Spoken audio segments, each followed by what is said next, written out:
All right, let's talk about the Crito, another dialogue by Plato. First off, Unit 2 is the exam where you really need to make sure to pay attention to the difference between early Plato and middle Plato. Recall, early Plato is historical discussions of Socrates, and middle Plato is fictional discussions of Socrates intended to bring about Plato's own philosophy. So if I'm asking about Socrates' philosophy, I'm asking early Plato. And if I'm asking about Plato's philosophy, I'm talking about middle Plato. In this unit, the Crito is early Plato. So if I'm asking about Socrates, I'm asking about the Crito, whereas Plato's own philosophy is developed in the youth of Rome. So Crito is early Plato, which means it's a historical dialogue. This is a conversation that happened. And it is right after the Apology. In the Apology, Socrates was sentenced to death for corrupting the youth of Athens, denying the gods of Athens. Setting the scene, Crito is giving Socrates the chance to escape. And, of course, Socrates being Socrates is only going to do it if it's the right thing to do. So one thing that you should pay attention to that I hate to call it cumulative, but it's certainly stuff that could come up in the exam, are some of the themes of just Socrates being Socrates that we saw both in the Apology and the Crito. Here we already see one. Well, Socrates isn't going to preserve his own self no matter what. Instead, he is only going to escape if it's the right thing to do. And so again, that's a theme we saw in the Apology. Much easier to outrun death than wickedness. So there's that. Also, though, understanding kind of the action of the dialogue is going to help you remember who says what. Crito is trying to save Socrates' life, and so any argument against the death penalty, etc., is going to be Crito. It's a much simpler dialogue in some senses than the Apology, and we're really going to focus on three main themes. And so, let's get started. What's the first kind of quick attempt that Crito makes to try to get Socrates to escape?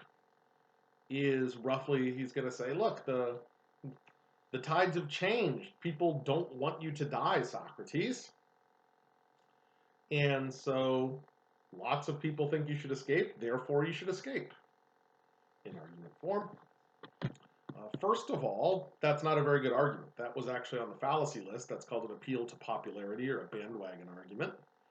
Well, just the fact that lots of people believe something doesn't make it true. And we have many instances of that inference being bad. So think of flat earth stuff. But more important, in addition to the fact that that's a bad argument, is Socrates' response. And Socrates' response is to say, wait a minute, I'm not interested in what popular opinion is. I want to know what the experts think. Now, we have to be careful here. Ultimately, Socrates says, well, it matters what I think. But that's not just, well, because I'm awesome, because I'm Socrates. No, instead, there's an inference here. Whether Socrates should escape or not is a question of right and wrong.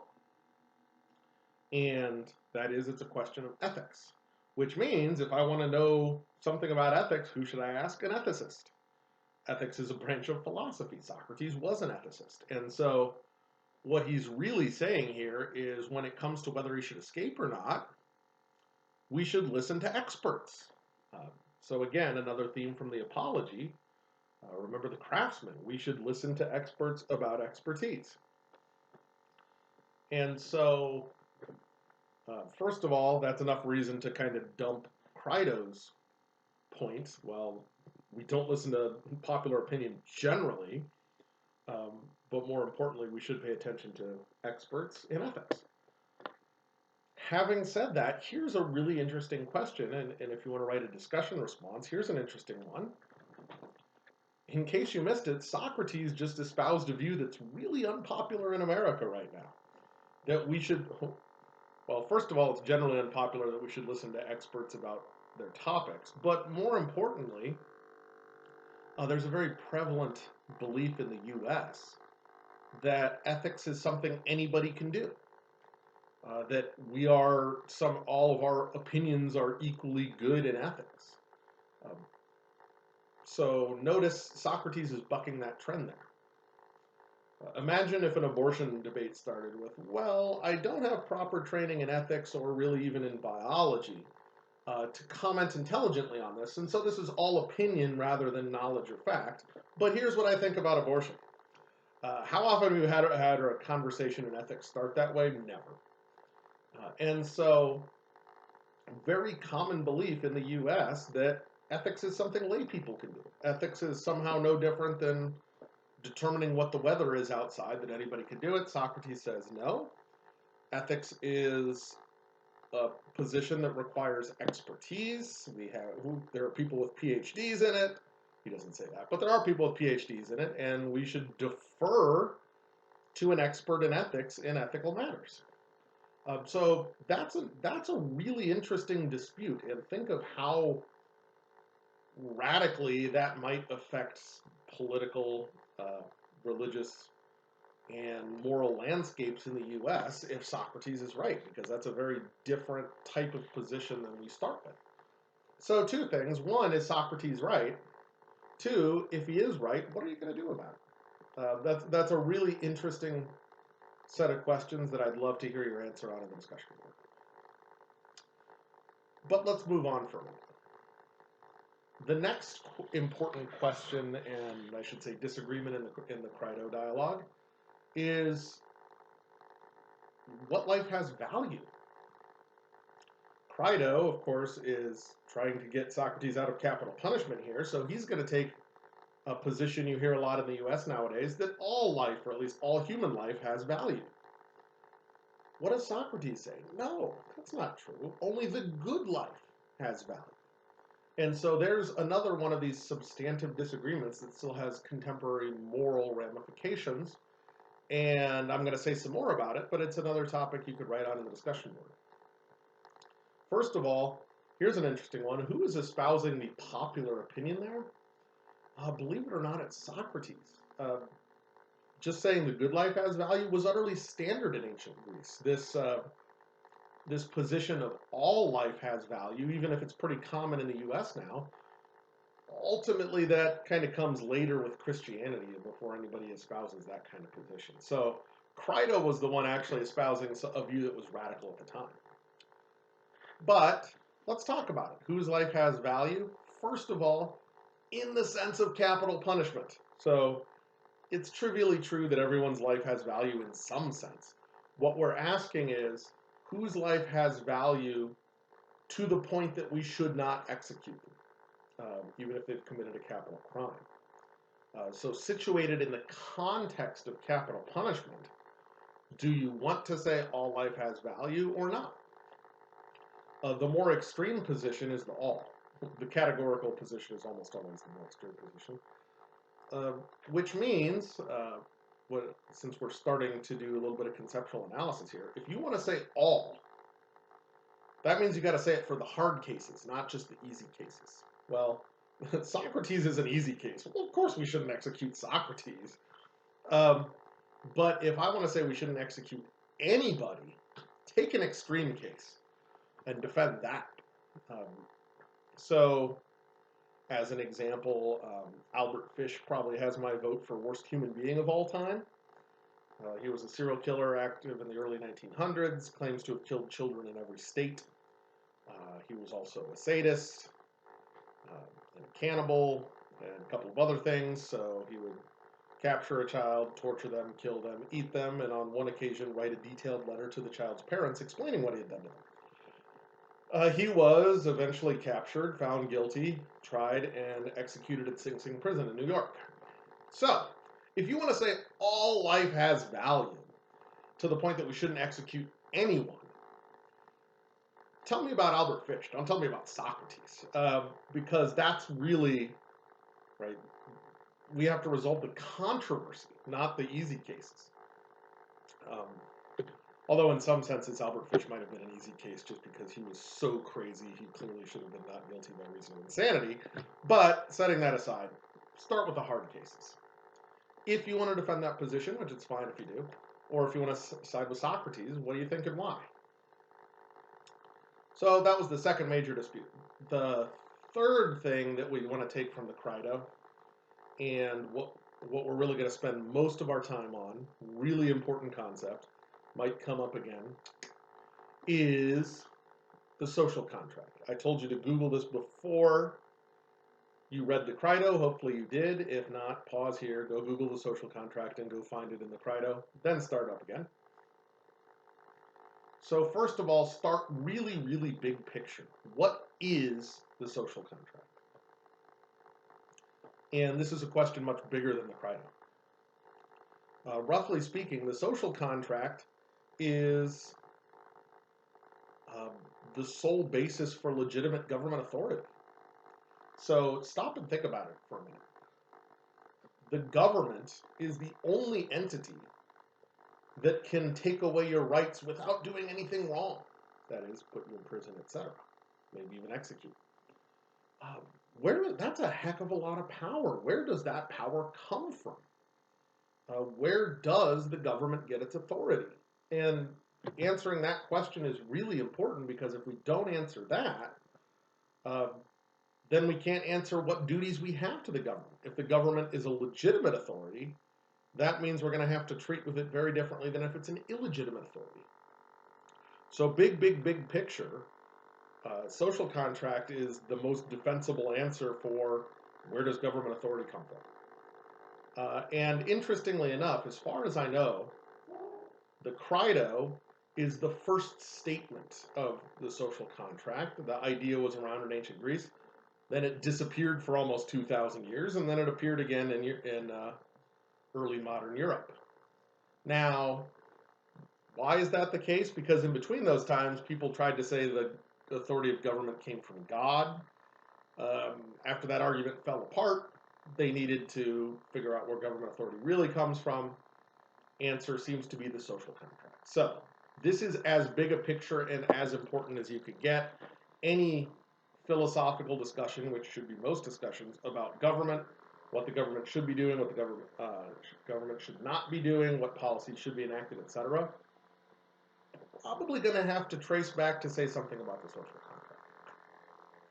So that's thing one. That's why it matters. And notice Socrates is going to do conceptual analysis. Well, what about the social contract to figure out what do I owe to the government in order to figure out if it's okay or not for him to leave. That is, whether it's okay for him to break a bad law or avoid punishment for a bad law. Second thing, it's a contract, so don't overthink it. In any contract, there's two entities, and in one contract, the one party gives what the other party gets, and vice versa. So think of if you have taken out an automobile loan. Well, who's that between? The bank and you. Each gives what the other gets. The bank gives you a big blob of money now, and that's what you get. And then in return, you give the bank small chunks of money plus interest on an agreed upon schedule. That's what you give, and that's what the bank gets. It's a contract.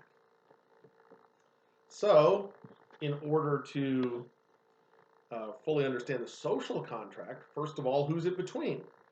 Socrates talks about it between himself and the laws, and you might want to look at that passage again.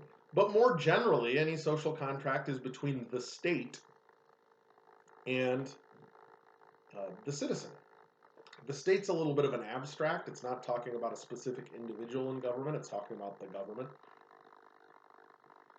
So, between the state and the citizen, each gives what the other gets. And Socrates is quite clear about this. What does the state give you? Think about in contemporary US. What does the state give you? Quite a lot.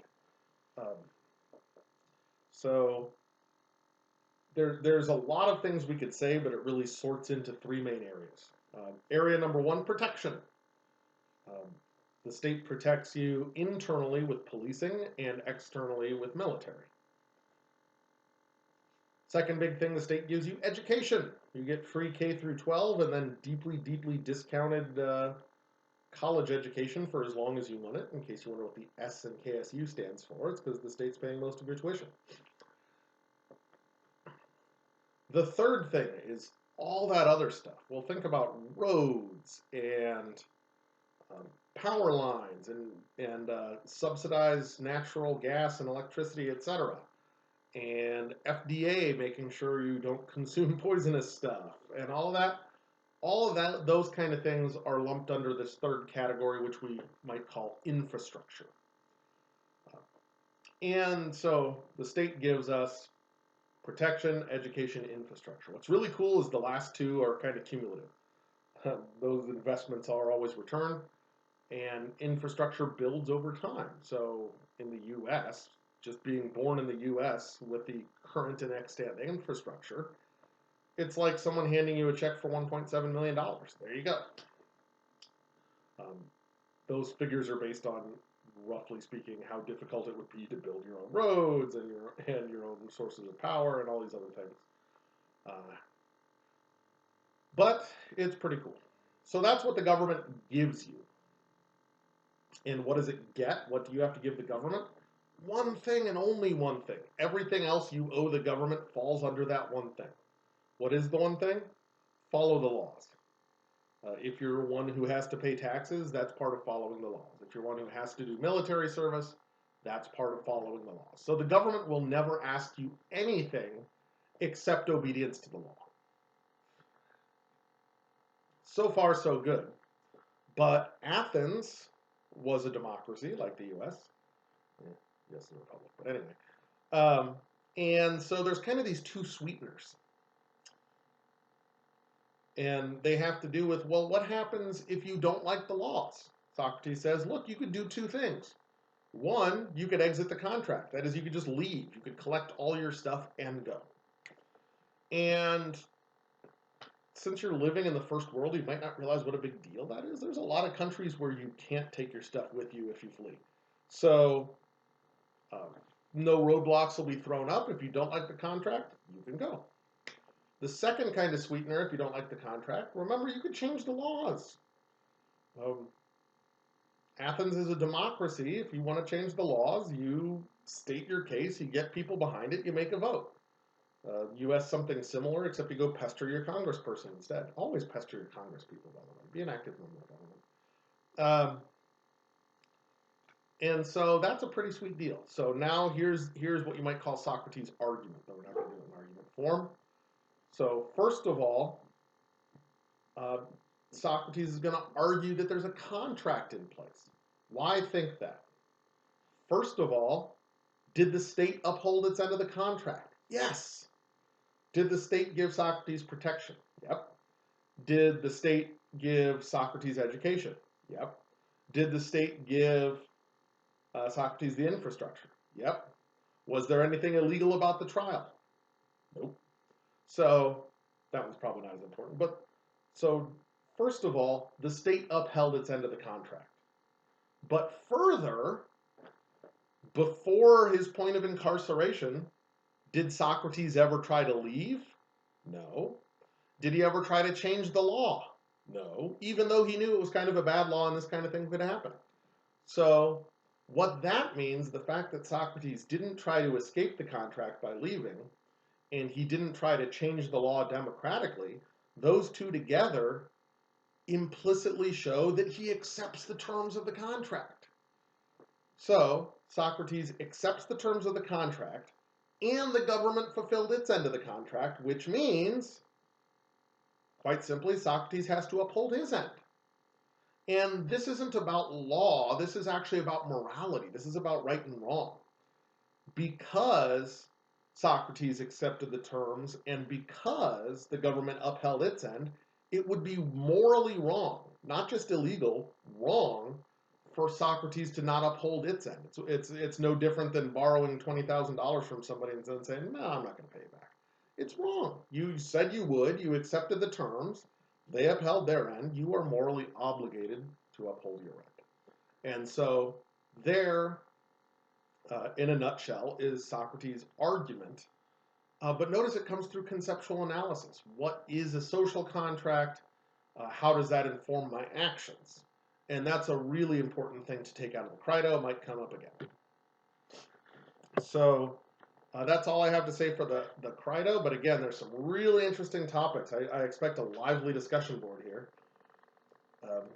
Is ethics something that we should defer to experts on? Should we try to preserve all life and not capitally punish anyone for moral reasons, financial reasons, etc. different?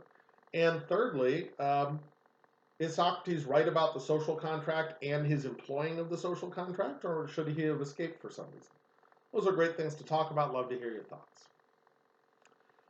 The next video will be another logic one, because we're now that we've warmed up to conceptual analysis a little, we're going to learn some formal tricks and tests that'll help us get a little better on certain concepts.